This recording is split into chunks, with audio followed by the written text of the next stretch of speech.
from the Ticats Audio Network, this is the CFL This Week with Bubba O'Neil. Redblacks QB Dru Brown was knocked out. Was the hit fair or foul? Montreal comeback or Calgary collapse? And quite simply, why are the Tiger Cats winless? Let's have some fun. This is the CFL This Week on the Ticats Audio Network. I'm your host, Bubba O'Neil. Thank you so much for being part of the best CFL chat in the business. Now, here to inform and entertain, as always, are these fine fellas. Now, we read his tweets and his articles, plus listen to his analyst work on the Argonauts broadcast. And, of course, Ben Grant, it's great to have you back. Oh, I'm happy to be here. Always happy to do it. And to borrow the lyrics of one Rick Ross, every day I'm hustling. He dominates the Manitoba sports scene. He is the host of Winnipeg Sports Talk, Andrew Hustler. Patterson, great to have you on the pod, partner. Bubba, what's going on? It is good to be back, talk a little three-down ball. You know it. Let's get to work, guys. I'm a little sensitive to this, and I need some support. I need some moral support. I need maybe even some stroking here. I know you're laughing at me, all of you. Tiger Cats, I believe, have the players to be a competitive football team in the Canadian Football League. But Ben Grant, why is this team 0-5? That's a very long answer that we're looking for here, and that's okay.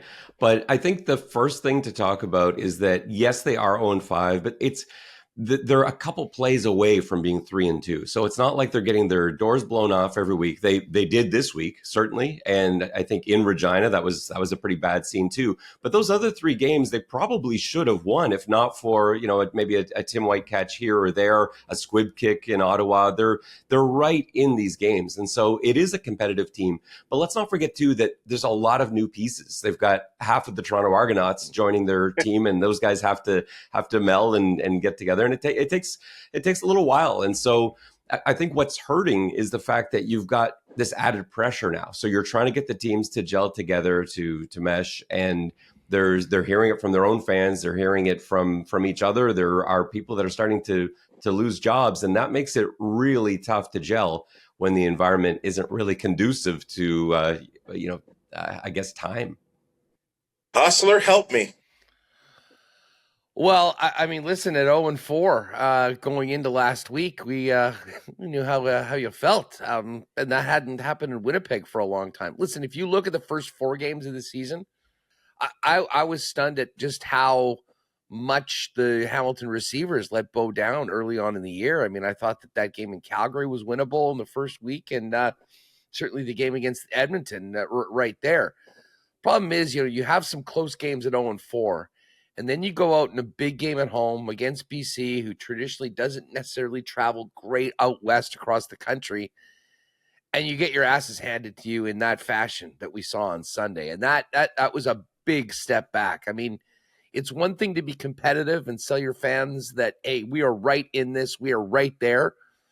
I imagine the Monday morning conversations around the Hammer were a little different than they'd been coming out of the first 4 games. And listen, it's a problem right now. I mean, we know how long of a season it is, but you get behind the 8 ball, especially with Ottawa winning some games already. And I mean, it's going to be a long climb back, just a battle for a playoff spot right now for Hamilton after this ugly start.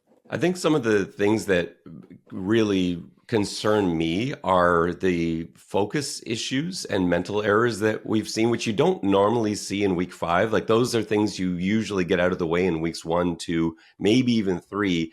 But in week 5, a couple of things like the opening kickoff where nobody fielded it, and they end up with a penalty on that play as well. They're back to the 3-yard line to start a drive. Like, that's a focus issue. You would be upset at high school players for not getting underneath a kicked off ball like that. And then a few of the busts, that first McInnes touchdown where, yeah, there was a little bit of late motion and maybe some confusion, but you just can't leave anybody, but let alone, like, how are you leaving this giant receiving star in McInnes like wide open in the end zone on a simple corner route? There wasn't anything fancy going on. They just had 2 guys on the wrong player. And then they're trying to do too much sometimes too. That Alexander Hollins touchdown, that was it. I was looking at the coverage there. I'm like, what are they in here? They left Hollins, who was in the middle of the field, one-on-one with Moxie. And to try and take anybody one-on-one in the middle of the field is tough. When it's Hollins, and not only that, they had a 4-man rush. So it was basically like Moxie's in zero. He's on his own with no help. They've got 3 guys defending out left, 3 guys defending out right. Moxie on his own in the middle, one-on-one with Hollins, and a 4-man rush that's just not going to generate any pressure. You look at that and you're like, what? How is this? How did no one check out of this? As soon as you saw the alignment there, it just seems like everything. Any time that they're required to focus and really be disciplined, there's a lapse or poor judgment, a poor call, whatever it is, and that has contributed to the 0-5 start. You can't lose on the bye week. No, you can't lose in the bye week, but I think they do need a bye week. They've got to figure out, in my belief, and I think Ben is kind of pointing to it, is this a scheme? And I brought this up on the post-game show with RJ Broadhead and Courtney Stephen and Rob Hitchcock, is that from what they were seeing, is this a player issue, talent, or is this a scheme issue, right? And it's weird to think because I've seen many of these players play, and I think they're efficient, good players. I've also seen Mark Washington lead a team to a Grey Cup on a number of occasions, right, with this Ticat team. So I'm kind of mixed up in between the two thoughts. Hey, listen, it's a bit of both. And when you have new coaching staff and so many new players, I mean, it is a process. And it's not like these are NFL training camps where you're with the team for 2 months before you get going. I think you have to expect some growing pains on both sides of the football. That's been a strength of the Bombers in recent years, too, with guys here a little earlier and working out together beforehand. But again, it's still a real compressed time. And just back to Hamilton for a minute. We talk about the offense and defense. Special teams has been a mess. Paul Boudreau's already been given a pink slip. And to your point, Ben, I mean, they didn't look any more well prepared on special teams right from the get-go on Sunday than they did earlier. So I don't imagine Scott Milanovich and his crew is getting a lot of sleep right now because there is a ton of work for the Hamilton Tiger Cats to get back into the win column and push forward to being in the conversation in the East Division. Winnipeg linebacker Red Cramby, he's penalized for a hit on Ottawa quarterback Dru Brown. Now, I thought this was an interesting comment out of, Dru Brown's teammate and backup quarterback in Dustin Crum. He thought the hit was a football play. Hustler, what did you think? I mean, I thought it was borderline. In real time, I mean, it didn't look like it was a malicious play to try to injure a quarterback. But, I mean, listen, with the benefit of replay, you realize that, he's sliding. It is split second, and I appreciate how fast the game is. But in 2024, there is an onus on players to avoid the head of the quarterback. And do I think that he was trying to hurt him? No. But I also understand that, if you're erring on the side of caution, you need to make sure that that is adjudicated properly. If he had been kicked out of the game, I don't think people would have lost it. I mean, I'm sure people would have been disappointed. They got the 15 yards on the penalty. It certainly was. I mean, you have to give the flag in that case. I mean, I'm here for the argument that they need to treat those very harshly right out of the gate to prevent them from happening. But like most of the players, I think, that have spoken on it, I didn't think that there was a real ill will or intent to hurt Dru Brown. It was a fast play. It was unfortunate that he got knocked out, and certainly the Bombers got 15 yards for it. Ben, are we even having this conversation if that hit was on a running back? No, we're not. And I'm not even sure, honestly, if his helmet didn't fly off and he wasn't injured. Now, those are two big ifs. But if those things didn't happen, I don't think there's a flag on that play. I think if you reviewed it, there would have been. Because I think ultimately it's the correct call. That is a late hit. Quarterback's giving himself up. You can't hit him in the head, and that is a flag. But it happens so fast, like everyone's saying, it was bang, bang. I don't think there's anything Reda Cramby could have done. That doesn't mean it's not a penalty. It is. But like Jamie said, too, it was a late slide, and I don't hold that against Dru Brown. I don't think you can't put the onus on the quarterback to slide early necessarily, but it's just one of those bang, bang plays. Reda Cramby's coming over, trying to make a play, And the instant before he makes that hit, Dru Brown slides. It's unfortunate, unlucky contact. It's correctly assessed as a penalty, but I don't think there was any intention at all. And furthermore, I don't think there's anything Cramdy could have done. But that play has to be a penalty in the name of player safety. It's the right call. And so it's more of a case of bad luck and unfortunate. And I'm glad that players came immediately to Cramdy's defense to say this was not, and players on Ottawa too, saying this is not a dirty hit. It's a penalty. It's unfortunate, but clearly there was no intent. I don't think there was anything Cramdy could have done. That was felt more in the Bomber room as well as normal ones, because Dru, was a big part of this football team for the last number of years. And, you saw Willie J right afterwards going out and checking on him.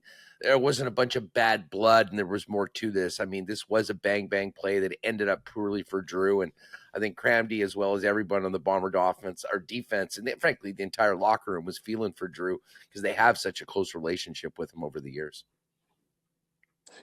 All right, guys. I thought this was interesting. I couldn't believe what I was seeing out of the Calgary Stampeders, and it was joyous. It was actually good to see the Alouettes, after the incredible role that they've been on, just struggle. In fact, Calgary had a 23-9 lead. Real late in the second quarter. And you just figured the Stamps had to just nurse this, take care of it, pick up some first downs, and you know what? They would walk home as winners. As we all know, that did not happen. And Montreal came back and won the game. Do the Stampeders kind of have to look at themselves, or do we just have to continue to pat the Montreal Alouettes on the back as the lone undefeated team in the league? Ben? They're a bit of the opposite from what we talked about with BC early on, where if you make a mistake against the Lions, it's going for a touchdown because everything is downfield. Vernon Adams is constantly attacking and really pushing the mark. His depth of target numbers are absurd. Whereas in Calgary, it's the opposite. You look at like some of those stats, obviously scoring 3 points in the second half is a bad scene. But you start to break down some of Mayer's numbers too, to have, I think it was 3.8 yards per attempt. That's just not a CFL. That's not any kind of football number. You can't have 3.8 yards per attempt, just over 100 yards passing.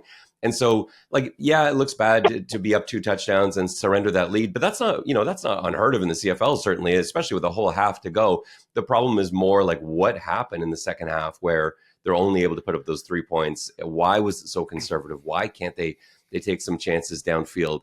And I don't see it, it doesn't seem to be a personnel issue. They have receivers that should be able to go downfield and make big plays. And I just don't know really what's happened there. It was a nice first couple of games for Jake Mayer, but he's sort of reverted to the guy that, we saw struggle last season. And, we can talk about the defense, and we will, but the inability just to hold on to the football for a little bit in that second half, move the chains a little bit and let your defense get a rest. I think some of this is on the shoulders of the offense as well, that did nothing after a nice start to the football game.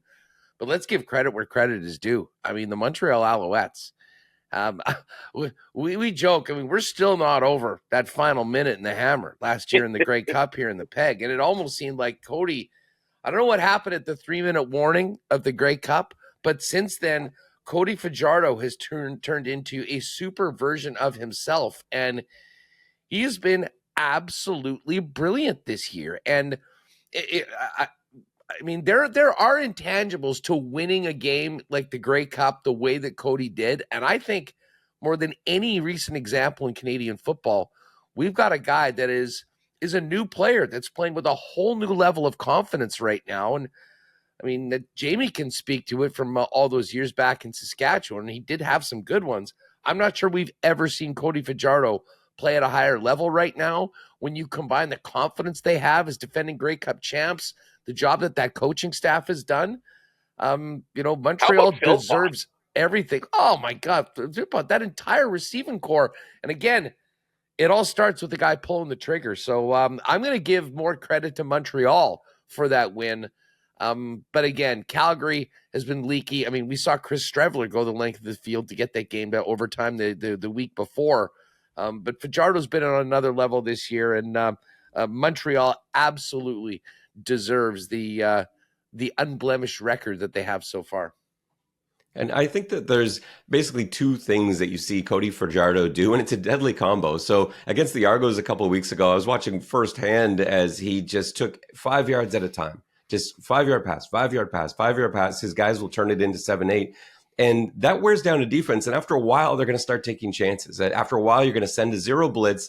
And every single time you send a zero blitz against Fajardo this season, it seems like he's able to throw it up for a 40-yard touchdown pass. And so it's that combination of things. He will pick you apart and not make any mistakes.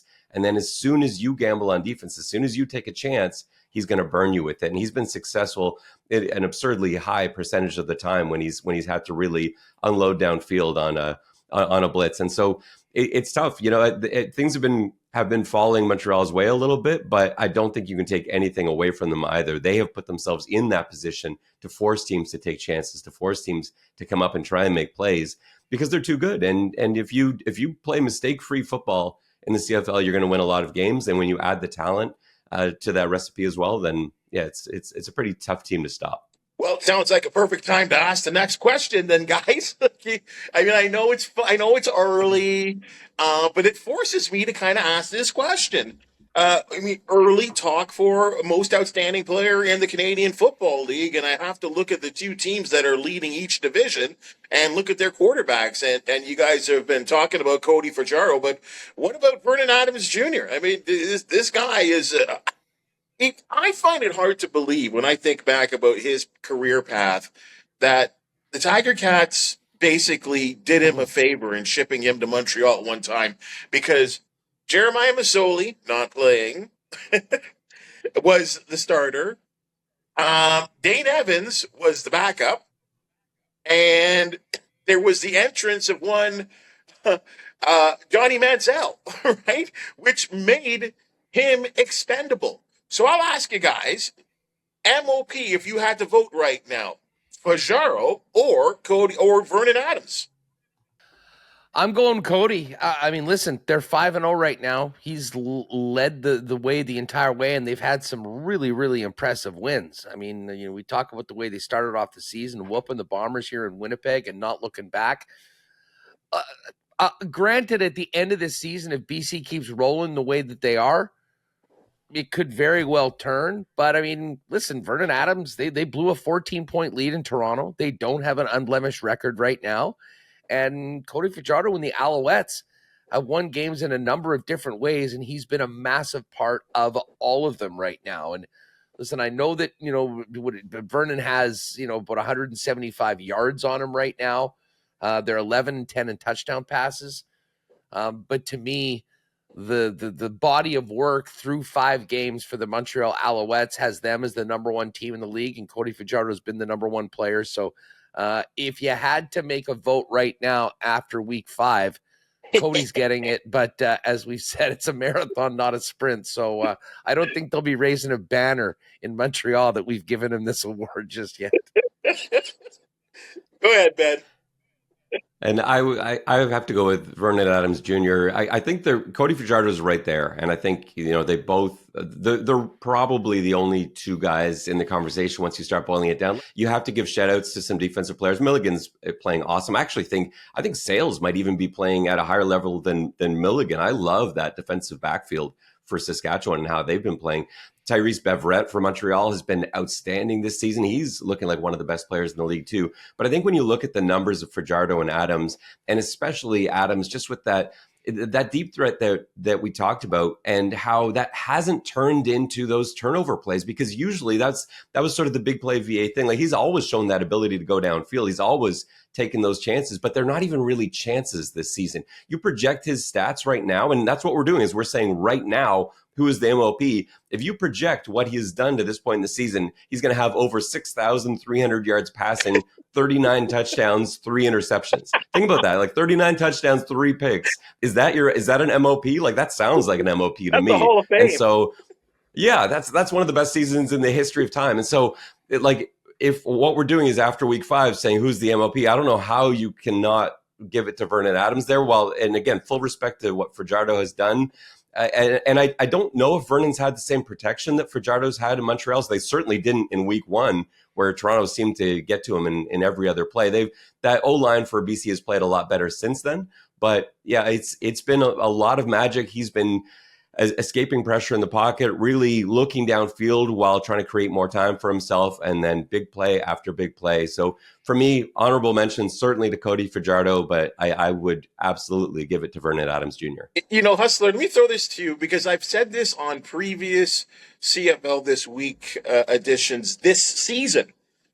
It's interesting to me that with Cody, we keep, or at least I keep, maybe I'm the only one saying this, like I'm mystified. I want to give Cody so much love for what we did see in the final 3 minutes before my own very eyes of the Grey Cup. You saw it too. And what we're seeing so far this season, but yet I keep questioning. Why do I keep questioning how good he's been? Doesn't that seem strange to you? I mean, a little bit, but listen, it's not like he hasn't been around for a long time, and we haven't seen some real highs from Cody at time, but a bit of a real drop off to the point where he was sort of plan C or D for a Montreal team that was in complete turmoil a year ago. The story that he's written since coming to Montreal has been simply incredible. And I mean, no one will ever forget the drive, to win the Grey Cup. But what's so amazing for me is just the way that he has become that dude game in and game out so far this year. And I mean, listen, I know Vernon Adams' numbers are a little bit better than Cody's. They've had to be. I mean, there's been some times where the Montreal Alouettes have been so far ahead in games. One of them was in Winnipeg. They didn't need to do a ton in the second half right now. And I mean, we can talk about extrapolating, stats for the 18-game season. Extrapolate 5-0 through 18. You got a tough time going against a guy that just simply hasn't lost right now. So, listen, Cody's headspace. There is something that win did to him. I really do believe that's put him at a whole new level of confidence. And frankly, I think now that he has his ring and he's proven himself, he is playing with a more carefree nature and a connection with the guys that he's throwing the football to. And he has just been phenomenal. But I mean, like many people, especially people in Winnipeg that owned that guy for so long, it doesn't look like that same guy right now. And the Montreal Alouettes don't look like that same middling team that we've seen for many seasons that have been competitive, but just not in that top tier. They are setting the bar right now in the Canadian Football League through 5 weeks. The questioning of Cody Fajardo, to me, just getting back to the original question with, why do you feel this way? Why are you reluctant to get on board the Cody Fajardo train? It reminds me a little bit of how McLeod Bethel Thompson was being received in 2022, that Argos Grey Cup run, where he was playing well. Now, Fajardo's playing better right now than McLeod was throughout that season, I would say, but there was a reluctance from everybody outside Toronto to give him credit for a lot of the wins, even though everyone from Toronto was like, this guy's playing great football right now. He's one of the best quarterbacks in the league right now. And the rest of the league was like, well, I don't know. It's McLeod Bethel Thompson. And I think you're getting a little bit of that with Cody Fajardo, where just because it's still fairly recent in our minds, the struggles that he had, where people were really questioning whether anybody should sign Cody Fajardo as a starting quarterback. Like those were questions that were being thrown around after his time in Saskatchewan. Like, is he worth any team picking up? And obviously the answer is yes. But so many of us were wrong on that call because he didn't look like this very recently. And so I think that's partly why we're reluctant to sort of get fully on board when it's still fresh in our memories, the doubt that we had before. But he's given us Montreal in general has not given us a reason to doubt anything in almost a calendar year. It just feels like they do nothing but win football games, and he's playing the most important position on the football team. So I think we have to kind of get over it and give Cody Fajardo all the credit that he deserves. Speaking of the Alouettes, they will host the Toronto Argonauts, Stampeders at the Blue Bombers, Lions at Rough Riders, Redblacks at Elks. What a schedule we have. Hustler, game of the week is? I don't think there's any doubt it's the one on the West Coast between the Riders and the BC Lions. I mean, we're giving all these accolades to BC, and justifiably so, with the way they've been, steamrolling teams since that early mix-up against the Argos. But the Riders are 4-0. I mean, the Riders haven't lost a game right now. And listen, the fact that Trevor Harris is not starting for Saskatchewan, I think, has made them a significant underdog, which, to be honest, I have a feeling they might be a slight underdog if he was playing.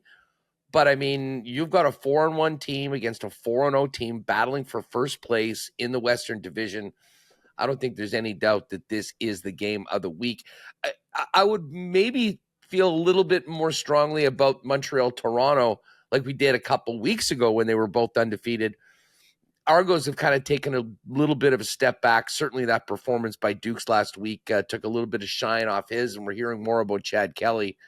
A huge game in that second tier of the Western Division with the Bombers and Stamps here in the Peg on Friday night. But if you have no skin in the game or you're going to watch one game this week in the Canadian Football League, make it the Riders-Lions. I don't think there's any doubt that it is the marquee game on the schedule this for week 6. Go ahead, Ben. Argo fan. Yeah, I think I think I have to agree. Like I think Saskatchewan is. I think they're in a really interesting place. I think their record is maybe better than what they've shown on the football field, but you can't. It's really hard to argue with a record. And I've had a lot of faith in Saskatchewan from the beginning. They were my preseason pick to win the Grey Cup. I didn't see them getting off to an early start like this. I thought they would start to gel midseason and start coming together. I think it's going to be really tough for them this week. I think I could very easily see this being a game that's over at halftime, much like what BC did to Hamilton. But I think that's because of what's going on at quarterback. I'm not sure, as well as Shea Patterson played against the Argos, I'm not sure with a week of film against the BC Lions in BC is a game that Saskatchewan's going to be in a good position to win. But you can't decide that before the game starts. I think that, going into it, that has to be the game of the week. But I think every game is good because there's going to be questions answered with all 4 of these games. The Montreal-Toronto game, they've played each other already. Toronto's got to answer the bell. They've dropped 2 in a row now. Montreal has shown a little bit of vulnerability at times, maybe last week in that first half. This is a real answer the bell call for the Argonauts. Like, are they going to lose 3 in a row? Are they going to lose twice to the team that blew them up in the East Final last year? We'll see what kind of fortitude did the Argos show in that game. And I think with Winnipeg, Calgary, like who's for real here? Is Winnipeg going to bounce right back into the scene? Is Calgary going to continue to fade on us? And I think their questions answered there. And we haven't talked much, maybe because they were just coming off a bye, but we haven't talked much about the Edmonton Elks. I swear to you, that Edmonton Elks team is a good football team. They probably should be 4-0. Like, you go back to those games. I have no idea how they lost any of those 4 games. They were in all 4 of them. They should have won each of those 4 games. That's a good football team that just can't get out of their own way with a minute remaining in the game. They open fire on their feet, and it's a disaster to watch. You're waiting for it every game. I sit there on the edge of my seat waiting. Like, I have no idea how Edmonton's going to blow this, but I know they will. I just don't know how. And at some point that's going to stop. And as soon as they get one win in that win column, I think that team could really turn around. So I'm excited to see them potentially get going this week. Good teams win, great teams cover, and the Elks are 4-0 against the spread this year, at least, guys. I'm honestly, I'm with you, Ben. I don't know why that Redblacks and Elks game keeps pulling at me. I love it when Chris Jones went out and got another good set of players to add to the roster this week. And you're right. They did like a penalty before a winning field goal. Like you're right. They can't get out of their own heads, but I feel like that's a good team with an improved offense. They turn over the ball a little bit more than they have in recent times, but how are they winless? To me, it is amazing to me. But yeah, you're right, guys. Every one of these games has something or some kind of pull, which will be interesting. And Hustler, to you, I swear. I mean, the Bombers' start was shocking. Let's be honest. That might have been the most shocking thing all season that we've seen, especially the play of Zach Collaros before he was injured. Now, I don't know what his health is going to be like going into this contest, but I have to believe if he comes back, because the Strevler thing to me is interesting. I think it's limited on offense, but if Collaros comes back and is Zach Collaros, I think Winnipeg can get right back in this race in a real hurry. Yeah, for sure. I mean, listen, they're still going to have to overcome the loss of Schoen for the season. Getting Kenny Lawler back would certainly help Zach, but as I said, going back to what happened with Cody in the final few minutes of the Grey Cup, Zach hasn't looked himself since that as well. And, like he never had to win games as much as he was right up there for MOP consideration last year. It was such a well-balanced team with such a strong running game that it wasn't all on him. Well, that wasn't the case in the first few weeks. And I know he didn't play last week, but the fact that the Bombers got back to a little bit of bully ball, ran the football as successfully as they did, got some more confidence in the interior of the offensive line, that cannot be overstated how important that is for Winnipeg right now. And listen, their defense, who's lost a number of players and had guys in and out of the lineup, has kept them in games and given them the opportunity to win most, with the exception of that BC game. Even though it was only a 2-point game, they put up 500 yards on them. So I do sort of feel like the Bombers, and again, much like Edmonton, you looked, 3 of those wins, could have easily gone the other way, but they didn't. And they were staring at 0-4. It was a major gut check for them last week, how they respond and take that into Calgary and then potentially Saskatchewan, in a lot of ways could define their season, where they're legitimately in the mix with the Riders and the Lions towards the end of the year, or are they a team that's taken a massive step back that's just playing to sort of see if they can, be in the playoffs and play a road game in the first week. So, definitely a big one against Calgary and just that second tier of the West. But tell you what, all the games that you guys mentioned will be phenomenal. But BC and Sask is top on the power poll, but that's why it's great that we've got Thursday through Sunday schedule and we can catch them all, fellas. Yeah, I like the way you described it as bully ball there, because to me, when Oliveira gets going, it's a big difference. And I also think too that a home field advantage, especially against a team like Calgary, which is going to, we're not quite confident in their passing game.